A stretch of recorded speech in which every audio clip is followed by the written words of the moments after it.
Hey folks, Nick here from another BookTube channel, and today we're continuing our Swamp Thing read-along. We're going to be reading Swamp Thing number 22 by Alan Moore with art by Stephen Bissette and John Totleben. If you have not watched the previous episodes in this series, I highly recommend that you do, as there's some important information there that if you don't have it, this issue is not going to make a whole lot of sense, and I don't want to stop too much to go over what happened in the previous issues. I'll provide some basic context when necessary, but with that being said, let's jump right into this. So first, let's take a look at the cover. Cover art by Tom Yates. I think it's an okay one. It's not as strong as his previous two covers. I like that the white of the wedding dress stands out amidst all of the color here. Swamp Thing's green also stands out. I like the monster design, but overall, just an okay kind of cover, kind of hokey. And this is still like what Swamp Thing was before Alan Moore took over, just like this kind of monster magazine. But the interior art is a lot better, and I immediately love this spread here, which I would like to go over, take a few minutes to just talk about this page, because if you're not a frequent comic reader, this might look kind of simple to you and basic, but I think this is a great example of just smart panel layout and how to use comics to tell the story most effectively. So on our top panel here, we are seeing that Matt and Abby are in the swamps. They're walking in the swamps. They're looking for Swamp Thing's body. He's been missing. They've gone back to Louisiana. They think maybe he's returned there since that was his home. So we established they're in the swamp. This whole panel section down here, this sequence of panels, if we look at the foreground, this is essentially one static location shot. Like there is a little bit of this abutment here sticking out on this panel, but for the most part, you could essentially, this is, a flat foreground image. And the only thing that is changing for the most part is the actors' position in the frame, in the panel. Now, if you're, not as practiced of a comic artist, you could draw this entire sequence as one big panel and, one foreground image, and you could place the two characters just right in the center, walking up. You still kind of get that sense of they're walking in the swamp, but that does two things that hurt you storytelling-wise. The first is that it puts your, 14 word bubbles? It means that you've got 14 word bubbles all in one panel, which, as a comic reader, if I see 14 word bubbles in a single panel, no matter how big that panel is, I immediately kind of groan. Like, I don't want to read all of that text just for one panel. Like, it's a lot to ask of your reader.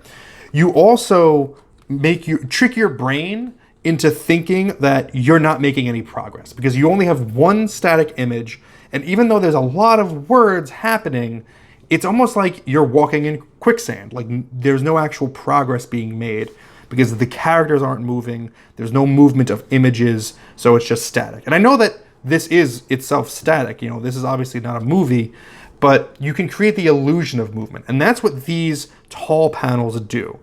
By adding gutters and separating these into tall panels, your brain is tricked into thinking that there is motion happening. So now this is a lot more exciting to look at than if it were just a single static image. It also helps your word bubble problem because instead of reading 14 word bubbles, you could just break it down into, okay, I've got these three here. That's easy enough. And then, okay, I've made some progress. Now I've got another three. Now I've got another three. So it's all about tricking the reader's brain into thinking that there's more movement happening, there's a lot more going on, and that it's not just static, boring, nothing happening.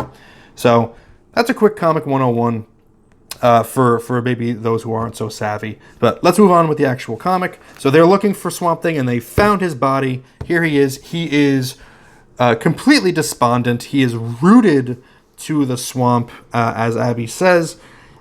He's got vegetables growing out of him, and this is a great detail. His face is like puddled over, like his eyes, which are sunken, and his nose, which are sunken, are just full of water, which to me, like that's such a great detail because I'm imagining like if you're it's basically being waterboarded. He's willingly being waterboarded here. He's just letting water sit over where his nose would be, and we know that he's not a human, so he doesn't need to breathe. But it's still it creates that effect in the reader where you kind of put yourself in that, and you're just like, oh god, that's so uncomfortable. But yeah, great layout here. This one, it's okay to have it be a single image because it's just a single moment, that moment of discovery. We could appreciate it, and then we move on. Name of the issue here in the water, Swamped, which that's a recurring thing. It's going to come over in the dialogue a few times. And then we have another great page layout here. This is a layout that I think I've seen Bissette use before, and he will use again. I've also seen Rick Veitch use something similar. This is another really, really smart one. So in comics, the way you're reading is you're doing left to right, and then you reset, you go back to the left, do left to right, reset back to the left. For the most part, that's the standard layout. But in this one here, you are starting in the upper left, and you're moving to the right, but because these panels are elongating, your eye is drawn downward as well. And so we are drawn to this big orange hand that comes up in the foreground here that Matt and Abby can't see. And then we build off of that. And it's almost like the Atari Pong game, where instead of resetting your eyes move this way, they bounce off the panel wall, and then they boop all the way back down here, and then boop over to the right again. So your eyes are always moving, and you're always seeing new important information without having to reset. You need to do it in a smart way. You need to have something in those panels that justifies this layout. So in this case, we see the hand, the orange hand. We know this is Jason Woodrue from the previous issue, but if this is your first issue of Swamp Thing, you might not be aware of this. So the next panel here, we see the hand, but we also see a human-looking hand with a spray can here that says Flexi Flesh. In the next panel, we see that can being used, and we see that it's applying a layer of realistic skin to the gross hand, and then we finally have a fully humanized hand, and at that point, Jason Woodrue chooses to introduce himself into the scene to the other characters. So, great. Awesome. Over here, he's explaining to Abby and Matt, he used to work for Sunderland, who captured Swamp Thing in the first place, but he had a change of heart, and he broke Swamp Thing free, and he returned his body to these swamps where he's been studying him. And Abby and Matt are, kind of overwhelmed by the sight, particularly Abby. Dr. Woodrue explains, he's rooted to the ground. He's even growing vegetables out of him. He's got these tubers that he's growing that are similar to yams, and they may even be edible. And at this, Abby, has heard enough. She throws up, and Matt and Abby depart. It's a little bit too much for them, and that leads Dr. Woodrue, the Floronic Man, to give him an opportunity to kind of soliloquize and just talk about how he's envious of the Swamp Thing, and we'll see more about why in a little while. We get this close-up of Swamp Thing's puddled face, and we do see that he does still have consciousness back there. He's not completely gone. He's got this life still. We see that in the red there, which we saw in the previous issue where when he came back to consciousness, that red showed up. So that was established, earlier.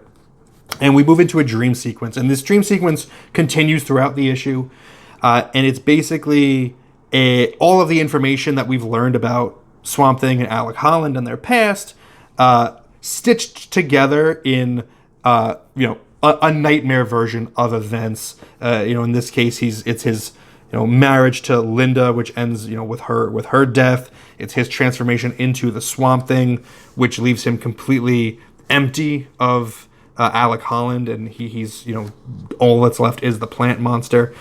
Also, the art here, obviously, the colors change. It's a much brighter palette, a little bit, to kind of indicate that dream, that dreamlike quality. So good usage of color to separate dream from reality. Next page, Abby and Matt, they've returned to their hotel. Abby hears voices in the other room. Matt is able to conjure illusions and interact with them. And he's promised her that he was done with them. He's also got problems with alcoholism, and this is like another kind of addiction that he's got. He's promised he would stop. She can hear voices. She looks into the room. She sees all these horrible, insects and bugs and women floating around him. And she's reminded of this nightmare she used to have as a child, where she would see these terrible things. But if she takes a closer look, she slams into the room and there's nothing actually there. So it makes her second guess herself if there's anything that's actually present, or if she saw what she really saw. Back over to the swamp. And Dr. Woodrue is continuing his tests on Swamp Thing. He has eaten the tuber. He has confirmed that it is edible, much to his delight. We go back into the dream world. In this sequence here, Swamp Thing encounters a bunch of planarian worms who are eating the body of Dr. Alec Holland. And they've left him the bones, the humanity, as they call it, for Swamp Thing to have for himself. And so Swamp Thing in the dream carries Alec Holland's bones, his humanity, and he carries it with him. Very metaphorical stuff. Swamp Thing, Alan Moore is very big on metaphor and really dramatic irony like that. Back into the swamps, Abby returns, and we get a really beautiful sequence here. And this is why I love Abby, where she's returned and she's pleading with Alec's lifeless vegetative body to come back. And she says here, I don't care what they've told you. I don't care about all this new scientific evidence concerning your origins. Alec, you are not a damn vegetable, for God's sakes. You're human, Alec. Alec, you're the most loving, the most gentle, the most human man that I've ever met. Don't go. And she's buried her face into the moss. She's crying. It's a beautiful moment. She doesn't care if she gets dirty or messy. It's not about vanity or makeup. She just misses him, and so this moment of her planting her face on the swamp, I think, is just really special. I just think it's great. Dr. Woodrue is watching them. He's very judgmental of people. He calls them steak. He despises the sound of steak sobbing, which is a great line. And on this page here, we get a little bit more of why he is studying Swamp Thing and what he hopes to gain out of it. And in it, he talks about how he, as the Floronic Man, he can communicate with plants. He can even control them in some way. But he himself is not actually a plant, and he doesn't know what it's like to be a plant. And he wants that. He wants that connection with the green that he has determined Swamp Thing must have. So that's what he's hoping to find here. He thinks the secret lies in Swamp Thing's body. Back into the dream sequence, another great usage of color here with these kind of pastel pinks and purples offset by Swamp Thing's green. Really smart color choices here. Tatiana Wood is great. Get a cameo by the Patchwork Man from the original Swamp Thing series, who is ripped apart by Swamp Thing, who's trying to protect his humanity from these monsters who are attacking him. Back into reality, Dr. Woodrue is ready to test. He's got a flower here that he's pulled from the swamp. He's got some nodes hooked up to his head. You know how mad scientists work. And he's going to try to get in contact with the green. He's trying to connect himself with the plant life. He flips the switch, and immediately we get this harsh color change to yellow, big, bright red eyes, and we get a monitor that starts to beep as he forms that connection. We quickly go back to the dream sequence. In this dream sequence here, Alec is basically fighting with the skeleton, his humanity, and at the end he decides to kind of give up. He just lays down and allows himself to become swamped, as the name of the issue implies. But swamped also has another meaning, because Dr. Woodrue is also becoming swamped right now with his connection to the green. This is another really great spread in which we start local. We start with him, local laboratory, connected to the flower. Then he does it. He succeeds. He's connected to the flower.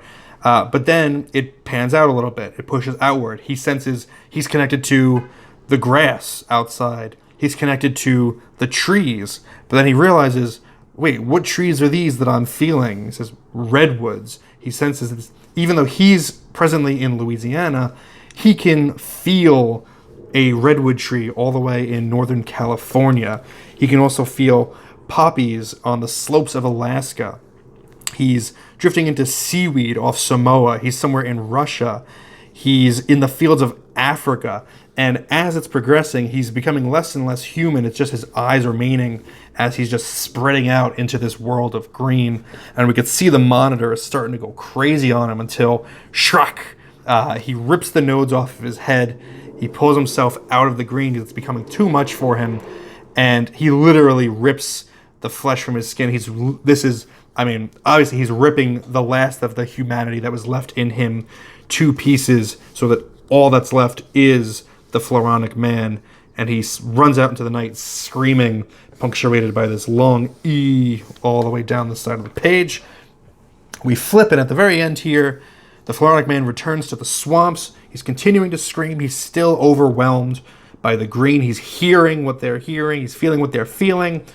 And then there's the moment where it stops, and it's no longer overwhelming, and he reaches out to it. He's had this final connection with it, and it's kind of at peace within him. And it ends like this: he is the Floronic Man, and all that was once human in him is consumed, engulfed, swamped. And that is the end of issue number 22. Not a great deal of action in this one. Swamp Thing didn't do much other than have a little depressive episode, which we can all relate to once in a while. This was a big issue for setting up the Floronic Man, setting up the green and how the green works. So even though it's not the most action-packed issue, still very important to the run. Let me know what your thoughts on this issue are. Let me know if I missed anything important from it. Thank you very much for spending some time with me today. But now, it's time to get back to reading.